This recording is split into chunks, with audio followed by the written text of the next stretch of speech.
Oh, welcome to Chattin 88.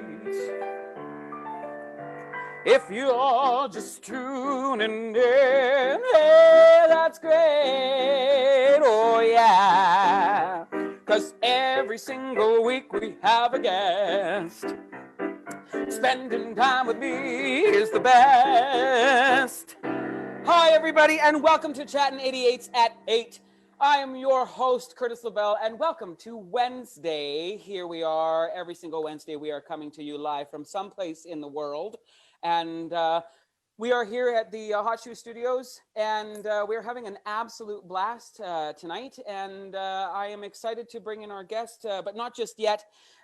Today is a day of remembering a great member that we had in our community here in Red Deer, Diane Hermery, who unfortunately left us into the spirit world this week. And we would just like to put a shout out to her family and to everybody that knew who Diane was here in our Red Deer arts community and Central Alberta. She was extended and touched every aspect of every performing arts and visual arts and here in our community. So I wanted to say, Diane, I'm personally going to miss you, but I'm never going to forget you, my dear.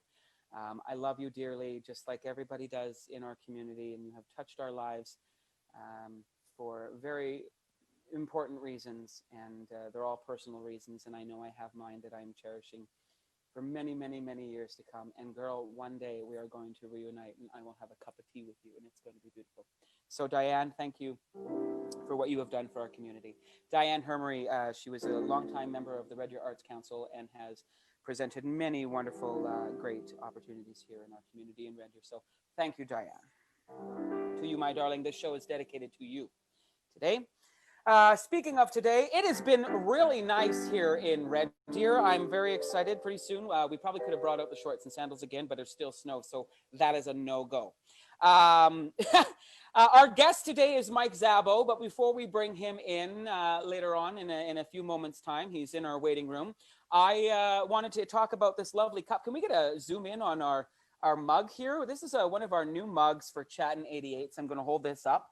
And look at this lovely thing, Chattin 88's at 8 with Curtis LaBelle, both sides. If you would like to order one of these, please let us know. We can figure it out and we'll get some in. But this was a trial one, and I think it turned out great. So cheers to Chattin 88's at 8. Today's our 16th episode, and that's very exciting. So thank you for tuning in, and thank you for supporting us and staying with us true to the end. We bring you an hour show every single week. And it's very exciting, where we have Canadian content, where we're representing Canadian artists across the country and bringing some education to those individuals who perhaps maybe want to start a career in music. Who knows? We have a lot of cool things happening in the new year with managers and producers that we're going to do different segments. So that's very exciting. So cheers to today, cheers to what we've been doing, and cheers to the future for Chattin 88 and you for watching. Thank you to the viewers at home. Speaking of home, I hope you're all safe. It is COVID times out there, and we want to make sure we're wearing a mask because we don't want to catch a virus. That sounds like a fun song, so I have no idea what we're going to do. Speaking of song, Canadian original content. So me, lovely, I'm going to sing you another original of mine that I haven't done on Chattin 88's yet. I've done a few other ones. Five Finger Dance, Saturday Night's the Night to Take You on a Date, Run, Run Away, and some other ones. But today I'm going to sing a song called Rise Above. And I wrote this back in March for a COVID stream that I had done, which you could watch on my YouTube channel. And this is called Rise Above. And I think it's just about bringing people together and perseverance more than anything. And knowing that I really don't like saying the cliche of we're all in this together, because some people believe that they're not, and that's okay. But I do have to say I am a strong believer that one individual is not strong enough to do it on their own. We have to work together, and we rise above together and fall alone as one, which is the lyric. So I'm going to bring to you Rise Above. And I do have some lyrics, so thank you to my lovely bass player, Matt, for sending me the lyrics to the song that I wrote beforehand. I appreciate it very much. All right, we'll put those there for now. Rise Above. Let's bring this to you guys.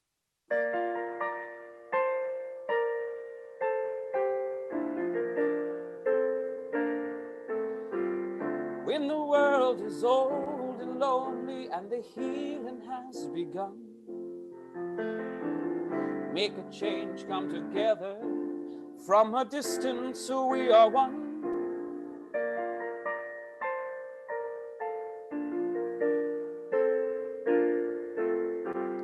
Step aside the worry, don't let your dreams disappear.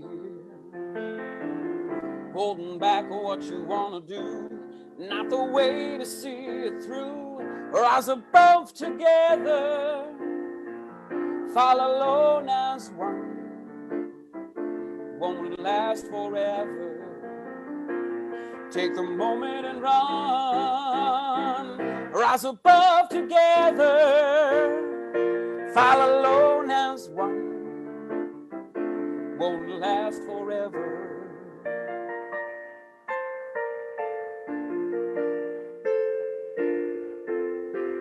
Look around the world and see, so the garden sets you free. The purest seed on the lonely plain has the strength to show the gain.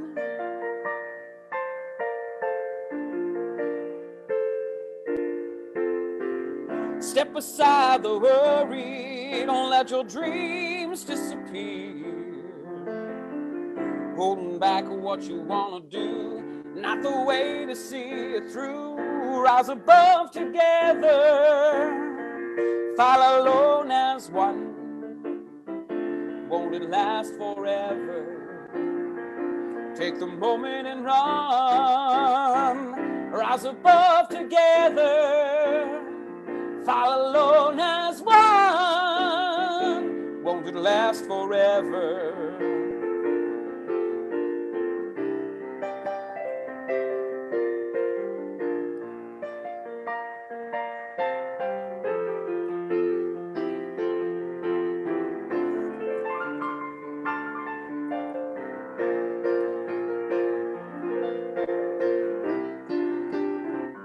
Rise above together, fall alone as one.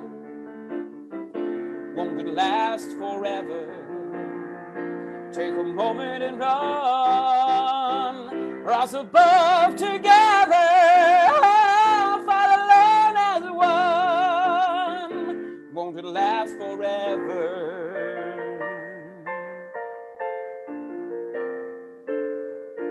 Rise above together.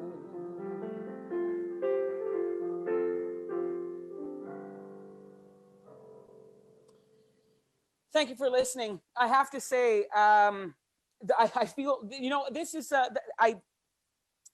what are my words? What am I trying to say?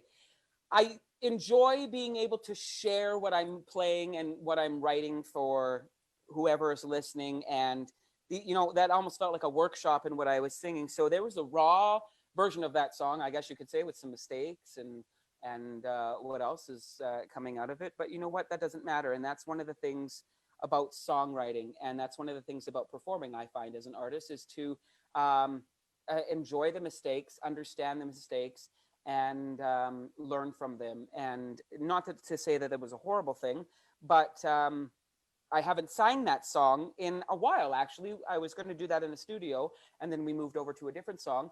But I hope you enjoyed the song, and I enjoyed singing it. And one day I will record it, and it'll be a much better version than what it was. So raw, and there it is. Let's move on to the next segment that we have here. I'm going to move this out of the way so that I don't have the lyrics anymore. Next segment, On This Day. On this day in 1963, the Beatles recorded an appearance on the UK TV comedy program, The Morecambe and Wise Show. Very exciting. On this day.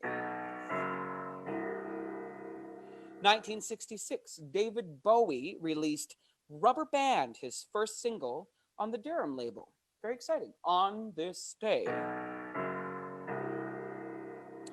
1976, Pink Floyd did their first photo shoot for their Pink Floyd album. And I remember doing my first photo shoot a while back. That was very exciting. It wasn't for an album, but it was just a photo shoot as an artist. And that was a lot of fun.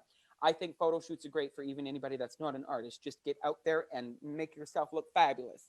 Put on some makeup, put on some makeup, put on a wig, do what you got to do to make yourself happy and feel wonderful in today's world, even if that's a photo shoot or not a photo shoot. On this day, 1978, Rod Stewart was #1 on the UK singles chart with Do Ya Think I'm Sexy? Sorry, Da Ya Think I'm Sexy?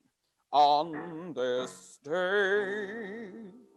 1978, Neil Diamond and Barbra Streisand, they did the song You Don't Bring Me Flowers, which became #1 on the US singles chart. Very exciting. And I have to admit, I don't think that I've heard that song. It sounds, I don't know, You Don't Bring Me Flowers. This sounds very sad. I'll have to listen to it and I'll let you know. And for our last one, on this day, 1983, the year I was born. I'm not going to tell you how old I am. Sorry, I'm not going to tell you how young I am. I had this conversation with our camera operator at the back and a technical guy and everything, and I found out how young he is, and he's much younger, older than I am. So on this day, 1983, Michael Jackson aired the full 14-minute version of Thriller, which became a staple into the artists for not only for music, but also for education purposes on the music. And it was also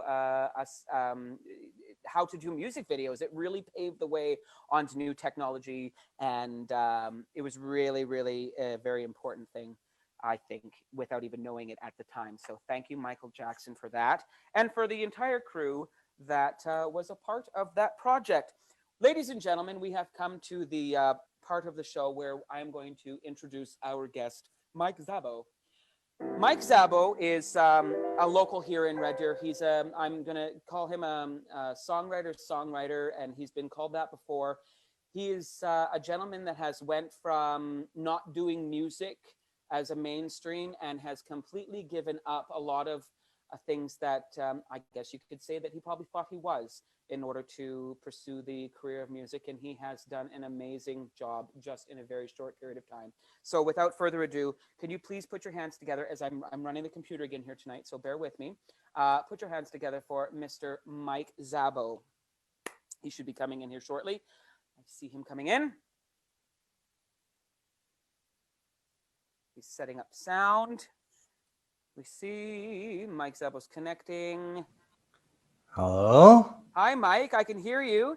How you doing? I'm good. We can't see you, so if you can take the little. Oh yeah, that. Good thing you're There we giving me go. lessons. How am I doing? Yeah, we got you. We got sound. We got video. We've got good everything, I think, right now. This is absolutely fantastic. Holy moly. I know. How are you, my friend? I'm excited to be here, Curtis. How are you? I'm over the moon. We just finished doing our segment on this day, and we left Michael Jackson in order to come to Mike Szabo. So this is very exciting. Did you know that day, I believe on this day, 1983, Michael Jackson released his full 14-minute aired of Thriller? Huh.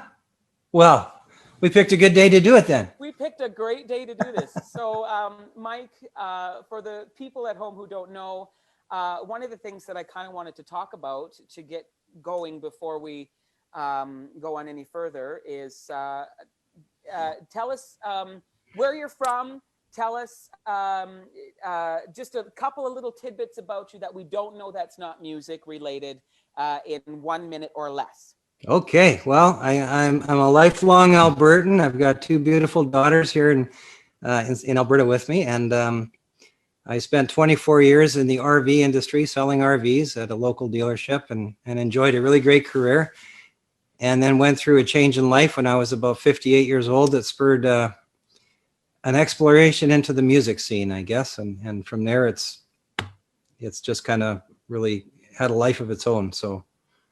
And that's fantastic. And I kind of gave a little bit of a segue in there. Now I was, forgive me, and I don't believe I said this, and I'm trying to catch myself. I was going to say that you gave up a career of, I'm going to say, this is so embarrassing. I, for some reason, thought you were a cement paver, like you were paving cement, but it was the RV industry. That's right. It was close, but different. Close, but different. I love it.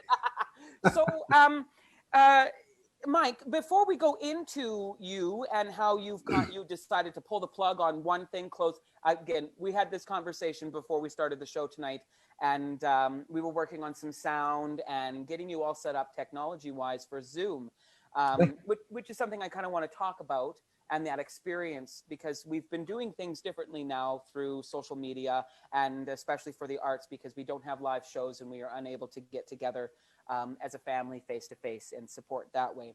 So we've had to adapt as survival of the fittest, I guess, in this industry, to work towards being able to be successful, but using the medium of technology. And knowing that when one door closes, like you said, another door opens, which is, brilliant for a lot of things right now with what you're doing in the music industry. But before we started the show tonight, what was it like for you to step into using a technology that you've never used? If I'm mistaken, I don't think you've done an interview over Zoom in this capacity before. Is that correct? That's right. No, this is a first. Yeah. So, I'm a Zoom virgin.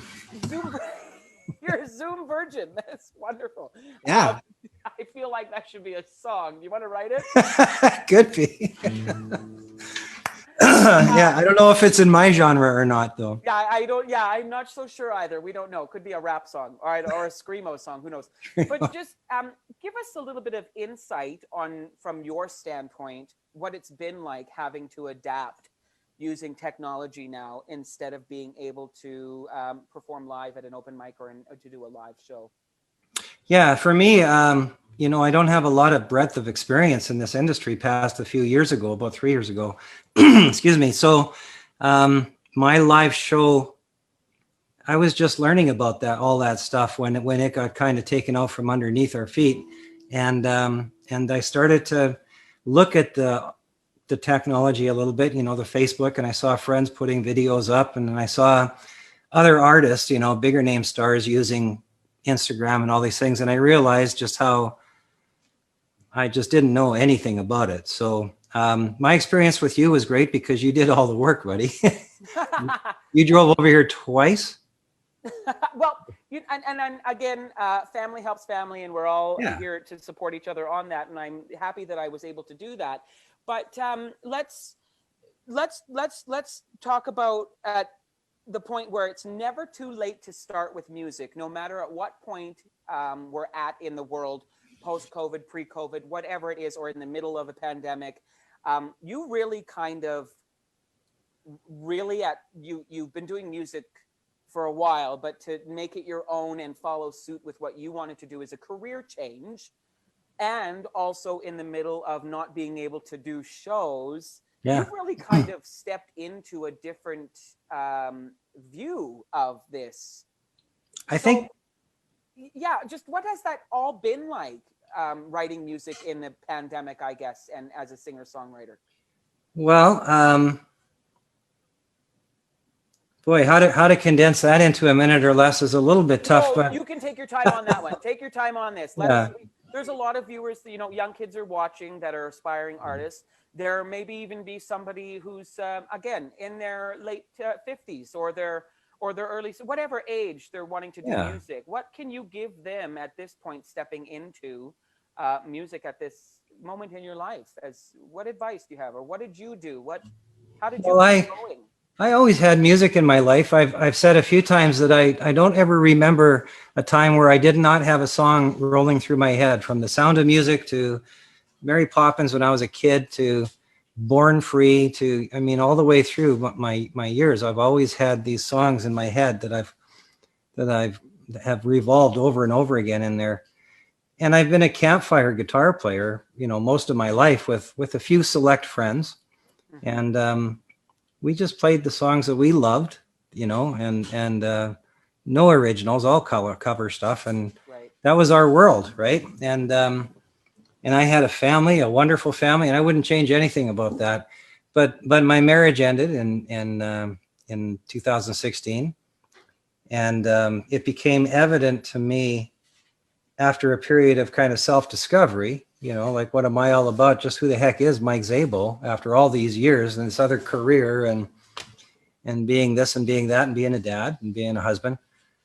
It was a real period of discovery for me. And I got a call from my nephew who realized that I could probably use a little support. And he said, "Uncle Mike, it sounds like you need some guitar therapy."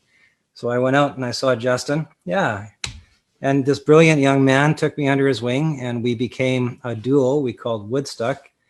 And he said, "You better get out to a few of the open mics because you've never been on a stage before. And well, you need some experience." So my experience with it all, Curtis, has been based on the fact that from the moment I stepped into this music scene here in Red Deer, I've been embraced by people like you, Justin, been supported by the important people in my life, my kids, obviously, and the new gal in my life, Katie Grant, you all know, who has been nothing but a shining star, for me.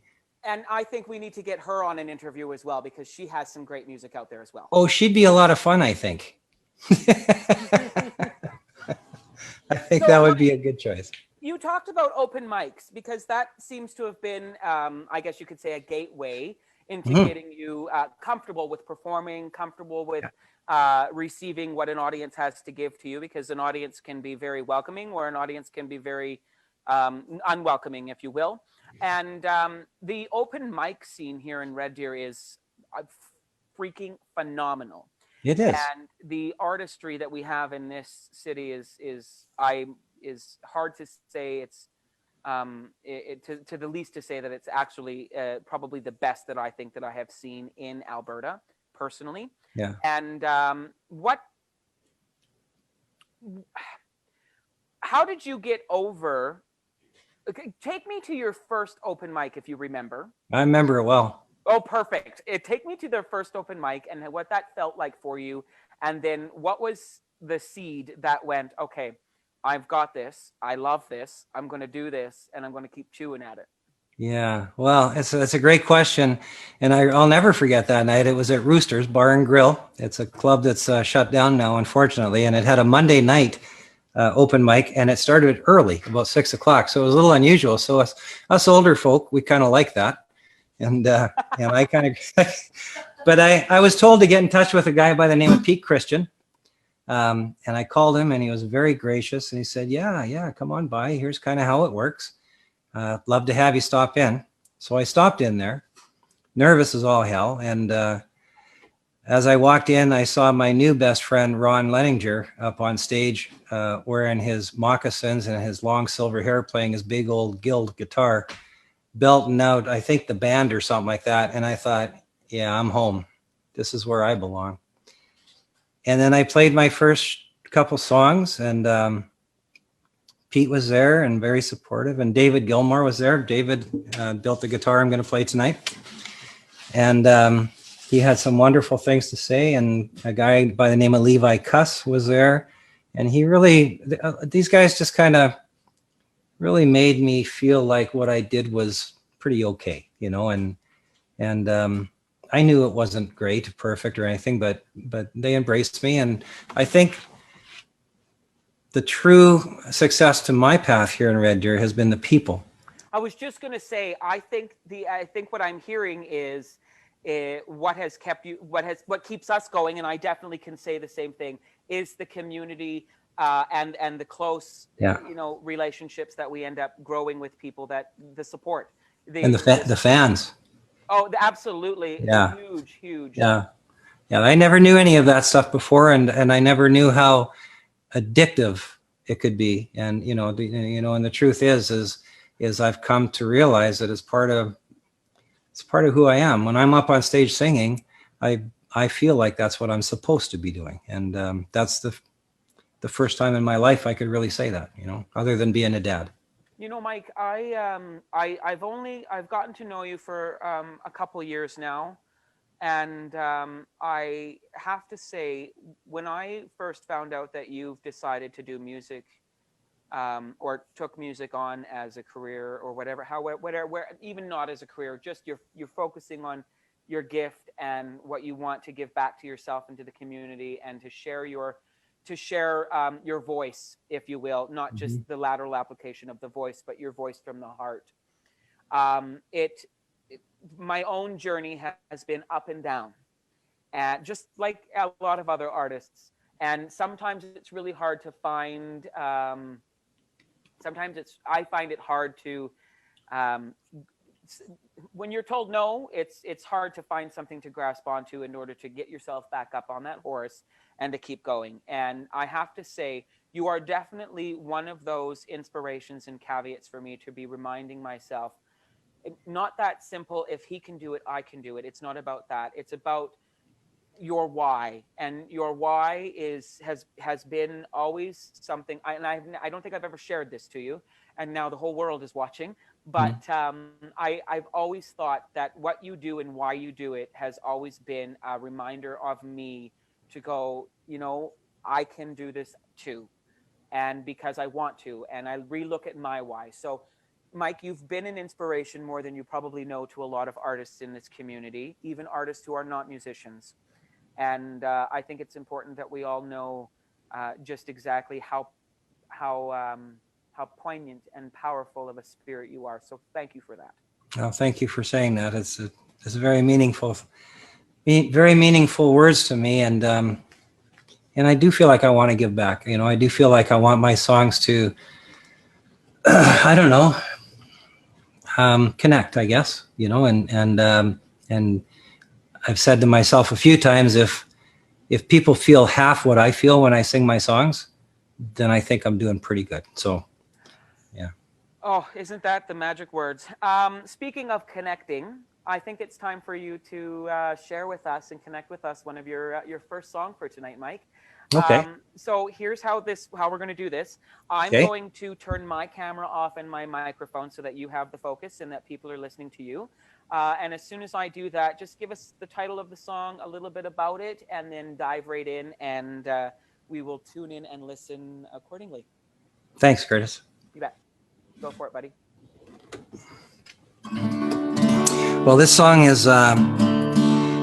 was written earlier this year during the first isolation shutdown, and I was seeing a lot of Facebook posts that made me afraid and wonder and mad and sad and all kinds of stuff. But I kept seeing opposing sides to the argument about what we should be doing with this whole COVID thing. Should we be staying home? Should we be exercising our freedom? And it spawned this song. I don't really want the song to come across that I'm trying to tell you anything. I just hope it makes you think about everybody that's involved. It's called In the Park.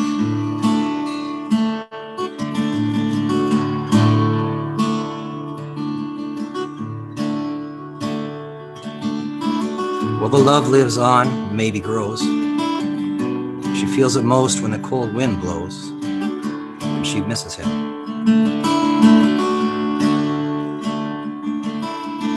And the world spins hard, and she's hanging on. She won't let go, though she's all alone. And she misses him. And she needs his love and his gentle kiss. But the world's gone wrong, and now it's this. And she misses him. And he won't come home because he's maybe sick. And he won't take a chance on this. And she misses him. In her mind she sees him at his task, but his face is gone behind the mask and the funny gown and the rubber gloves, so he doesn't kill the one he loves. And she's terrified he won't come home, that he'll get sick and die alone. And the people gather in the park, and she misses him. She misses him.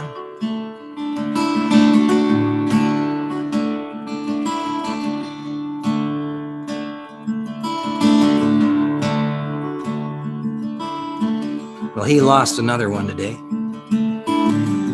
helped him cry when no one came. He misses her. And his unborn child and his baby girl. What kind of life? What kind of world? And he misses her. And he does his best to keep his faith, to get him through, to find a way. And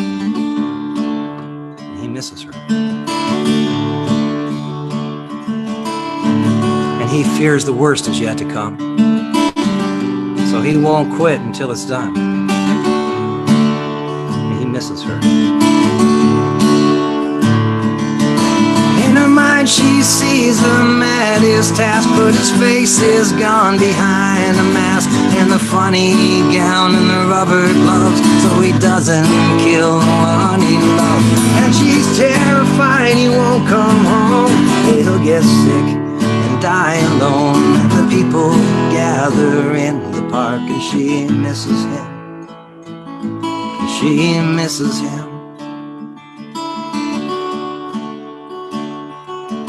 And she knows too well this human need to meet with people, drink and feed, to feel another's warm embrace, hand in hand, face to face. And she's terrified he won't come home, that he'll get sick and die alone. And the people gather in the park and she misses him. And she's so afraid he won't come home, that he'll get sick and die alone. And the people gather in the park.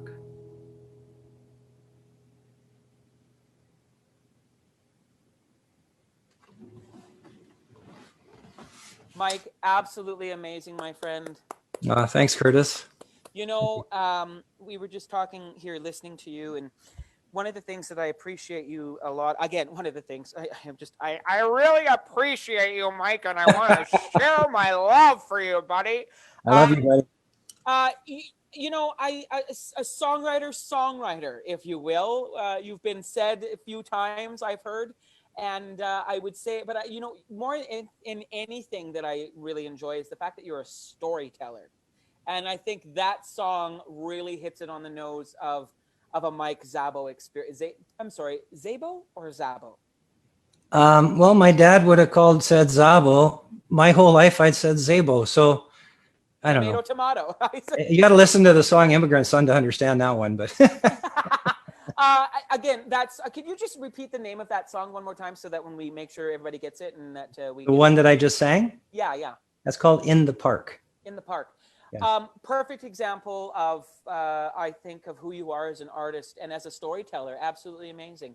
Which brings me into, I guess, songwriting. As, you know, you said that you were doing covers for a while and with, you know, other artists and you know, at open mics and things like that. When you decided to go into the songwriting, because you have musical skills, you understand form, you understand you know, theory, so, and when songwriting came out for you and you decided to go down that avenue, what was one of the challenging things for you as an artist to be, okay, I'm now going to start doing this, or like I'm going to learn how to do this, if you will, even though you have tools to use? What was nervous for you? What was challenging for you to write what was your first song that you wrote first? Let's do that. Well, the first song I wrote is called Thank You, and it is on the album. My songwriting process has been a weird thing. It's been a really it's been really bizarre, and I'm not just saying that because I think so. The producer who did my record says so. Friends like David Gilmour, you know, who've had a lot of experience with music and artists, and you know, his years in the record industry as director of music. Can I interrupt you for 1 second? You said David Gilmour. So Gilmour Guitars, let's just give a shout out to this guy, because this gentleman does an amazing thing for the community, and he has music for kids. He builds guitars, he refurbishes guitars. Not only does that, he also has it's nonprofit, I believe, as well, Guitars for Kids, where he artists in unworking guitars or guitars that no longer have a life. There's visual artists that paint them and then in turn are auctioned off or silent bidded to gain some money so that we can give back kids an Yeah. opportunity to learn music and guitars and ukuleles and all. It's such a beautiful program. So shout out to Dave because he's a great guy and he's had an effect on you. Is that not correct? Like you're saying? Yeah, no, there's no doubt about it. I'm playing the guitar he built, and I love it. I absolutely do. Um, the thing, like when he and I did an interview not that long ago, he pointed out the fact that my album is a little bit unique in that the songs on it are actually the very first 10 songs I ever wrote, and I decided to put them all on an album, which I've just released. And but my songwriting thing started in 2010. My daughter was in a lot of trouble. You know her well. And I was worried for her life and for the life of my family. And I was in the garage, probably numbing myself from all the pain of it all. And there happened to be a pen and paper in there. And I picked it up and I started writing. And I realized that I was writing a song, but it never got done that night. But I never put it away. But I could never quite finish the bridge and the last, and it never came together until almost a year after I left my marriage. And most of that was not so much settled, but a lot of it had been settled behind me emotionally and everything. And I was able to release everything. And then the song just came. And then over the next 2 years, I wrote 2 more songs, one of which I'm going to play tonight. And then in January, I wrote a song called FASD about fetal alcohol syndrome. And since then, I've written about another 28 songs. And I think I'm going to be looking to do most of them. I want to get them out there. I think they're all worthy of recording. So I'm really excited about the songwriting process, but I have no explanation. You know what? And there isn't an explanation that's warranted for any reason whatsoever. And I certainly, and I believe that wholeheartedly, that every song should be recorded, regardless if it's good or bad. And I think so. When we talk about lyrics, Mike, I want to pick your brain on how you develop lyrics. Do you write lyrics? How do you write your lyrics? Do you just tell the story as it is, or do you follow a formula, or do you, like, for me, for example, sometimes when I write lyrics, I'll write a sentence, and if I can take out words that omit it from a sentence or from a stanza, and if it doesn't leave a gap, then it wasn't a necessary word. Sometimes that works, sometimes it doesn't. What are writing lyrics like for you? Where does that come from? Well, I think the first couple songs that came from purely emotion. Thank You was purely driven by emotion. Already Gone was purely driven by emotion, although I didn't know it was there. And then the one that I released earlier this year, A Song for Everyone, that I did the video for, that was purely emotional. I felt sad for the world when I wrote that one. But ever since then, and I mean every one of the songs from the beginning, FASD, I sat down to write a love song in January, and I was certain I had the lick, I had the melody, I knew exactly what I was going to do, and there was nothing. It was like I was a big empty space in my head. And I put the guitar down, picked the pen up, and I wrote a line, which became the first line in that song, FASD. And I was really confused by it because I had never written anything like that. He sang a song about a boy he said he'd like to kill. And I was really confused by that line, where that came from. And then I picked up the pen and the song was there within minutes. And I don't want to minimalize it or anything like that, but the story was in my head. And it felt like all I had to do was write it. And I think, like you talked about before, Curtis, I don't have any theory. I don't know music, but I've had music in my head forever. And I think I've played the best cover songs in the world my whole life. So that's what's been teaching me how to write songs and how, how to make them hit me here, is because those are the ones I always had in me, were the ones that hit me there. And I think that's a big part of it, was my, the influences that I had, guys like Jackson Browne and Right. David Gray, and there were some really, really amazing artists. And Okay, so for the individuals that are musicians out there, or the artists, I don't want to say wannabe artists, but the aspiring artists out there, let's say, who don't have theory in them, and have a phonological good ear and a great onset of music that is kind of embedded in them at birth, I guess you could say. What's a piece of advice you could give them at how to succeed I think, in writing a song? I've always been drawn to songs that I can listen to, hear the lyrics, and feel. I don't want to have to work hard to listen to a song. So I think tell the story, and don't make it all flowery and phrasy and pretty and wordy and this has to rhyme and that has to be this. Just tell the story and then go back over it and see what you've done, and then nip it and tuck it here and there, and then try and see if the music will come. But you have to, I think what happens when I write, because of my influences with music, I have a cadence in my head. So when I write, it's almost natural to go to a flow or a cadence. And the rhymes just seem to come. I've always liked writing, but it was always business related and letters about, mad customers and things like that. This is way more fun. Well, I think, and I have to say, the song for everyone, right? Yeah. When that came out, that was for me. And how long? That hasn't been out for very long. How long has that been out? Hey, May, I think it came out. May. I think I put it out on video in May. Yeah. Or something. It took Hell, me I by don't know. surprise. Took me by surprise because for me, my experience, expectation always leads to disappointment 100% of the time. So when I hear something that comes out of the blue from somebody that I know that I didn't know things about them, and you released a song for everyone, which, by the way, I really think everybody deserves to hear the song. Not should, but everybody deserves to hear that song. I hope they do. Yeah, and we can always hope for the best. I was very, very, I love that song. It can touch everybody. Again, it's universal, if you will. That's been a word that's been coming up for music for me lately. Is the song universal, and can it adapt, and does it connect? And that's a word that that's been up in our chat for tonight, connection. And for sure. And then you go ahead and you pull out an album of 10 songs. Like, where did you find the energy to do that? And tell us a little bit about that journey on how you did. I think it's great. Like I said, I wrote the bulk of the songs. 7 of the songs on the album I wrote basically between April and June.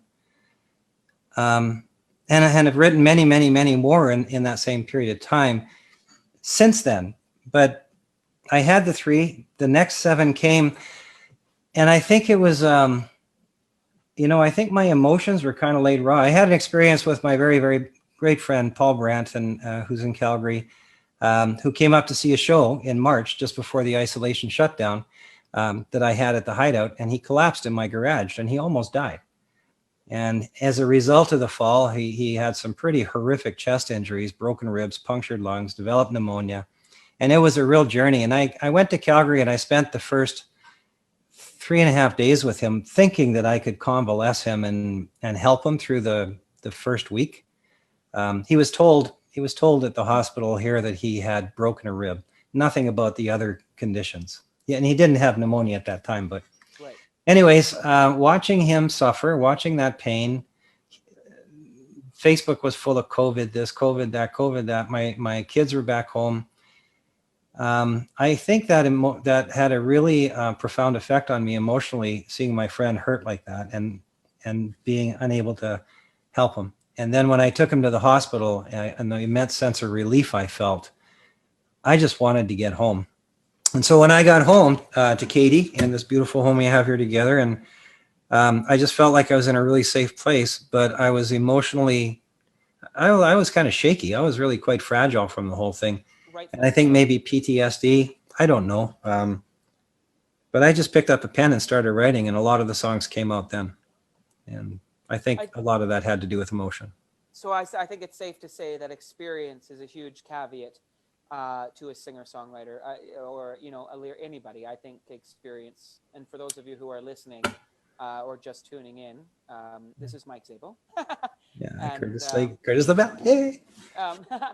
Experience is a huge thing for all artists. I believe I can say that, and we draw from it. And I think whether it be a positive experience or a negative experience or unfortunate circumstance about Paul or whatever you experience to go through, I think it's great that you've shared all of those experiences on an album. And we'll talk more about that album after your song here. But it's about that time again to get into a second song from you, Mike. We have a bunch of listeners and tuning in on this cool. show today. Hi, everybody. It's a popular show today, so Yeah. shout out to everybody who's watching. I'm so happy you're all here. Yes, thank you, Mike. And thank you for doing this, Curtis. Musicians, we're all looking for a place to play our songs and to do what we love to do. And this is awesome. I really appreciate this. Oh, you're so welcome, Mike. And I'm blessed that I have the ability to do it, and we'll do it for as long as we can. Again, I'm going to bow out gracefully and just take us into the next song. Tell us a little bit about it and sing your heart away, my friend. All right, buddy. Excuse me. So I mentioned that I had been through a breakup after a long marriage relationship and everything. So, and I wrote this song. This was the second song I wrote, and I didn't realize the song was in there, and then it was out. It was this is the song about, I guess, my journey, and it's called Already Gone.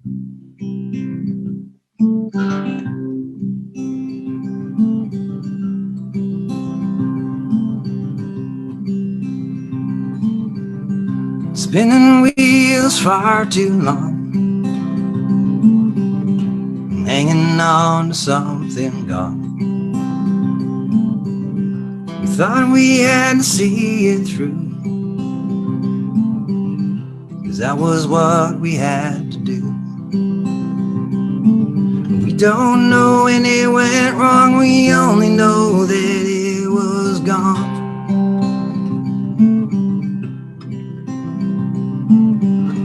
We never thought it would fade, killing all the plans we made. So we just kept on pushing through, 'cause that was what we had to do. I didn't know I felt alone with you beside me in our home.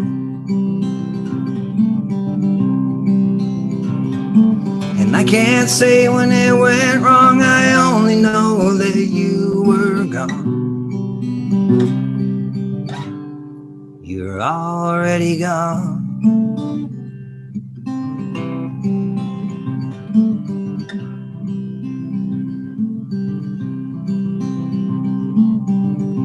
Getting by day, not much left for us to say. And in the end, I think we knew, lonely hearts, me and you. You didn't know you felt alone with me beside you in our home. You can't say when it went wrong, you only know that I was gone. And I was already gone.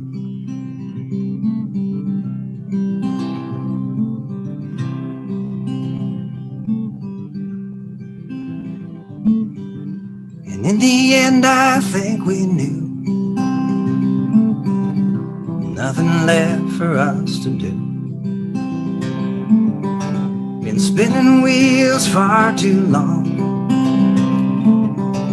and hanging on to something gone. Well, they can't say we never tried, but something broke and something died.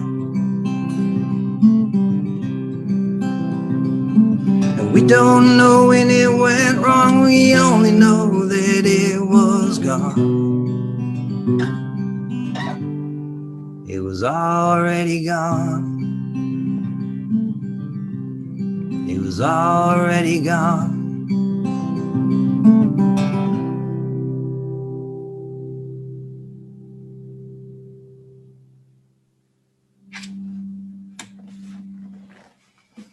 You are a special, special, special spirit, human being. You are so, you know what? I am so glad you decided to stop selling RVs. Me too. I'm so glad that you went down the music road, simply because I got to meet you, Mike. Yeah. I probably couldn't afford an RV, even if I wanted to buy one off of you. But Neither I can do I. have to say, if anybody is interested in looking for an RV, I'm pretty sure Mike can give you all the things to be like what to look for and what not to look for. Yeah, I know a guy. I know a guy. I know a guy, right? I know a guy. Yeah. Why does it make it? I don't know. I totally felt Italian for a second there. Mike, where can we find your album? Where can we follow you on social media? Oh, What sweet. is your handles? And I don't mean the love handles. What is your? What are your? What are your? Where are you? Well, if I could, I'd just like to touch on the album just a little bit. It was Yes, done. please It was do. all done here. It's a studio album. It was done at Melodious Design Studios here in Red Deer with a brilliant young engineer producer by the name of Heath West. Heath And West. the song is called "Take My Heart." The video that has been put out was done by Corey Gomez, also of Red Deer, one of the Gomez brothers, Craig and Corey. I think you Oh know. yes, yes, absolutely. And we're going to be collaborating together in the future, and at least that's our talk, that's our plan. And I couldn't feel more comfortable and be in better hands than with both of those guys. So I just wanted to say thank you to both of them. Heath West just been absolutely brilliant in his handling of me, you know, through these years. I first went to him with one song in 2017. I said, I just finally wrote this song. It finally came together. I liked the experience of recording it. And through the years, you know, then I had another one, and then all of a sudden I had 10, and it was like, holy smoke. So he broke his ass getting this record out for me. And he did a lot of real special things. And the musicians that are on the record are world class. It just couldn't have been a better experience. So I'm very, very grateful. I'm pretty new to all the social media stuff, but I'm starting to get it figured out. MikeZabomusic.com. MikeSzabo.com. Yes, thank you. And Mike Szabo Music, my music page on Facebook. I'm trying to figure out Instagram. I do have a YouTube channel, but it only has one video on it so far. But I like it. So we can follow your music on Spotify. It's Spotify. on iTunes, all those wonderful places. Yeah, it's on iHeartRadio. It's on Napster. It's all over the place. So who knows? You know, it's out there living its best life now, and I've had just the most beautiful responses to some of the songs on there from people I don't know. So, you know, it's all I could hope for and more. And you know what I have to, Mike, you sum up music, you sum up your entity, you sum up everything into one word in my mind, and that word is beautiful. Thank you. It's beautiful. Your product is beautiful. It's resonating. You are a beautiful person. You play a beautiful guitar. I sure do. You have a beautiful partner, and I think everybody, again, there's that word. I think everybody deserves to listen to Mike Szabo. So please, ladies and gentlemen, again, if you're just tuning in, we've had a wonderful evening with Mike Szabo, and you can rewatch this as a rerun on our YouTube channel, which is going to be going live later on. We'll talk about more of that later. But Mike Szabo, ladies and gentlemen, listen to his music on Spotify, iTunes, all those lovely places. Catch his one video on YouTube. And There'll be more. There'll be more. More to come. I'm working on a very, very, very special project that'll be near and dear to all of us. And yeah, I'm hoping to see that come fairly soon. So. Well, make sure that when it does happen, let us know when it is, and we'll definitely Oh, yeah. promote it and push it out there on the show for sure. Love it. Mike, one last thing. If you could leave us with a piece of wisdom for anybody who's watching this or is going to watch it as a rerun, what would that piece of wisdom be? Well, I've learned over the years, in my 6+ decades now, that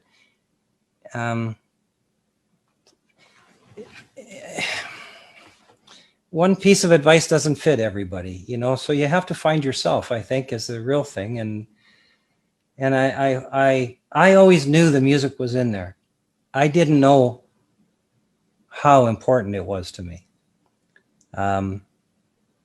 And it wasn't until a major life change, like a big deal change, that it became something more. I wish it wouldn't have taken that, and I can't help but feel that it could have if I don't know, if I go back to the people, the support that I've had since I've come into this, I think has been there all along. I just never knew it, and I was never in a position to find it. I never put myself out there. So here's my advice: put yourself out there.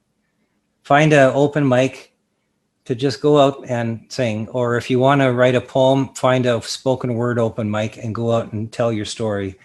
Or if you want to do Broadway, find a Broadway open mic. If you're a passionate storyteller, tell stories. Right. Start up a podcast. Do something. Just fulfill your life with the passion that's in it. And the trick there is figuring out what that passion really is, I think. So I got lucky. I got really lucky.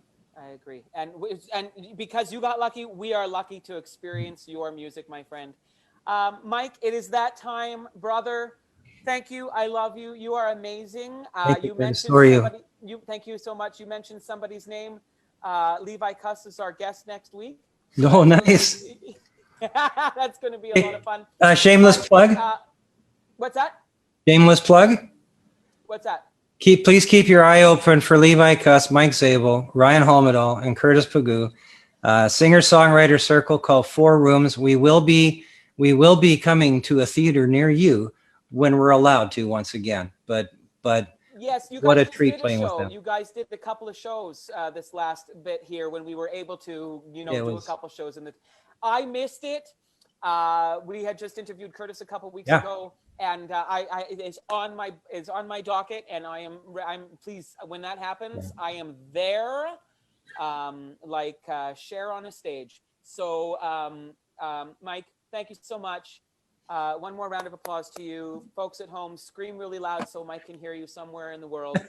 And you'll have we'll let you leave the interview tonight, my friend, and then I will continue on. So thank you, Mike, for joining me tonight.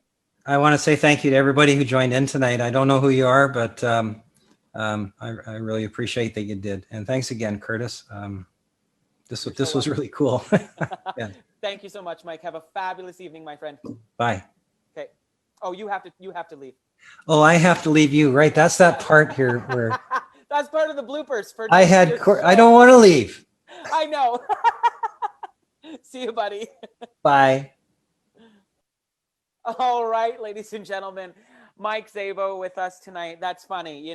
We both sat there. Oh, you have to leave. There is, again, thank you for joining us tonight. A couple of things that I just wanted to say.